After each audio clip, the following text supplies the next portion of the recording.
A woman walks into a Judaica store. She explains that she hasn't done anything Jewish in over 20 years. And yet she is here to purchase a yahrzeit candle to remember her mother, who has recently passed away. This sentiment is moving. However, in my store, Afikomen Judaica in Berkeley, California, this story is all too familiar. Local Judaica stores are where many Jews take the next step. And they do this in three basic ways. Perhaps they already have a Jewish practice, and they need some stuff to support that lifestyle. Or they participated in an event or program, and now they're curious and they want to learn a little bit more. They want to continue their Jewish journey. They want to connect, but they don't feel comfortable going into traditional institutions or participating in programs. For example, a grandmother came into my store and she explained that she knew very little about Judaism, and sadly, her children knew even less. But her grandson has decided that he wants to study and celebrate becoming a bar mitzvah. So she didn't know where to turn. Some friends gave her phone numbers for synagogues and organizations, but she didn't know them and she didn't feel comfortable making that call. So she came in to Afikomen Judaica.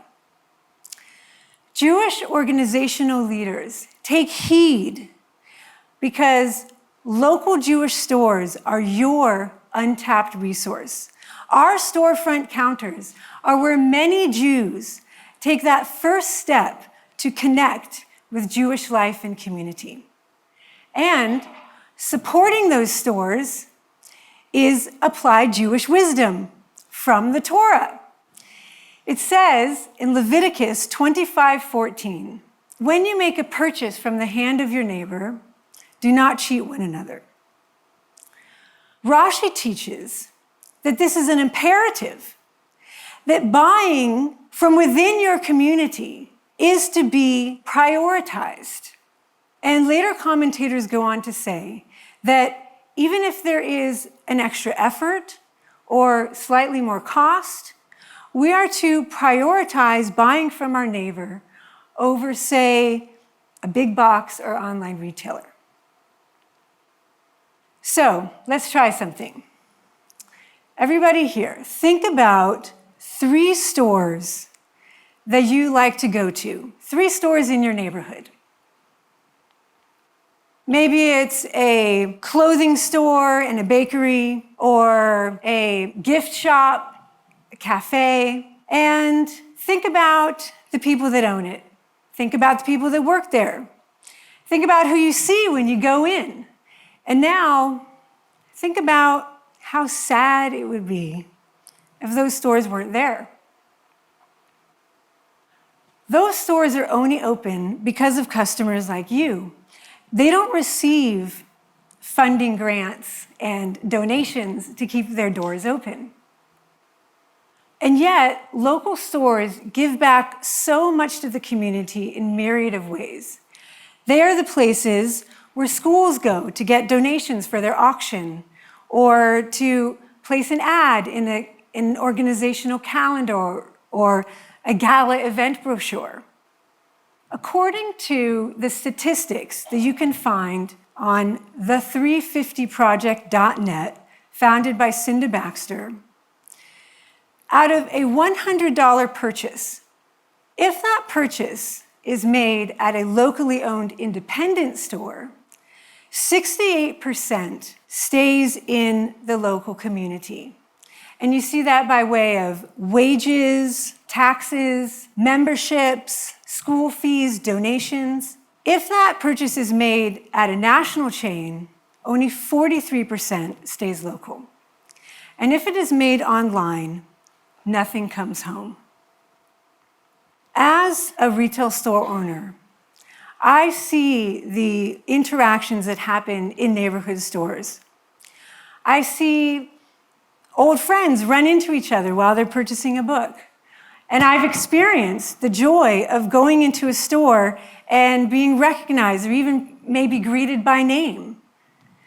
I also see families that come in, and it's the bar mitzvah boy, his parents, grandparents, and they've all come in together to purchase a talit, to celebrate that special occasion.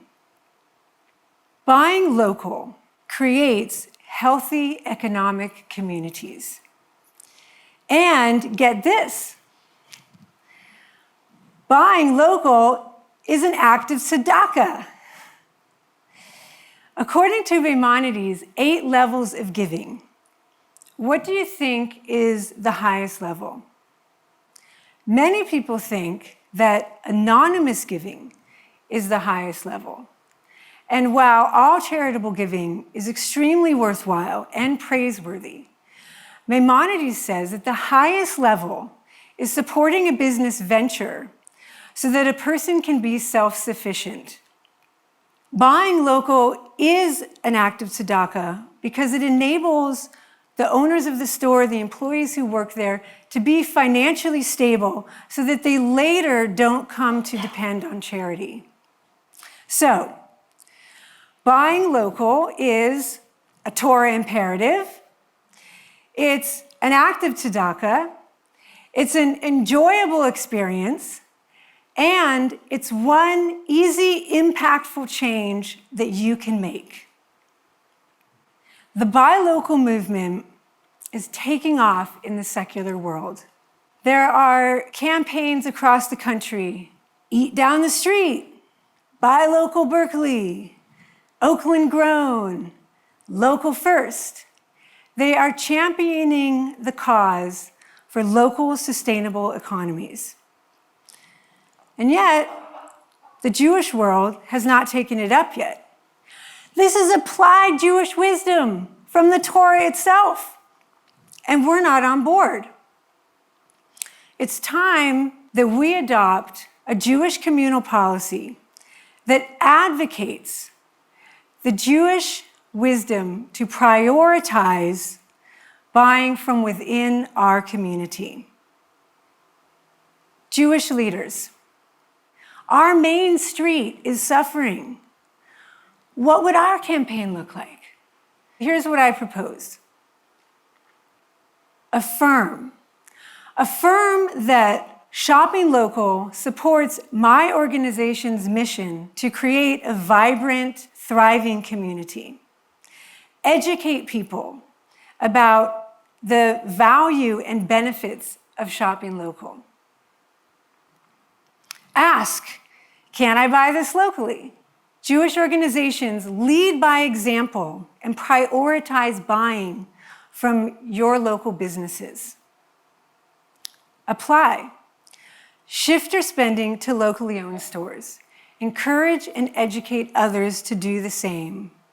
Promote those stores to your constituents. So, what about the woman who came in to purchase that yahrzeit candle? Guess what? She was back a few months later. She was ready to take her next step. This time, she was looking for a Hanukkah menorah, and she found a beautiful one, an Eastern European design, classic. And she shared that this was going to be the first time that she was going to light the Hanukkah lights in her home since she was a girl. It is time for us to take our next steps. Affirm, ask, apply. And shop local! Buy local!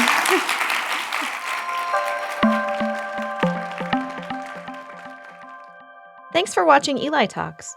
Click through or subscribe to the Eli Talks channel for more inspired Jewish ideas.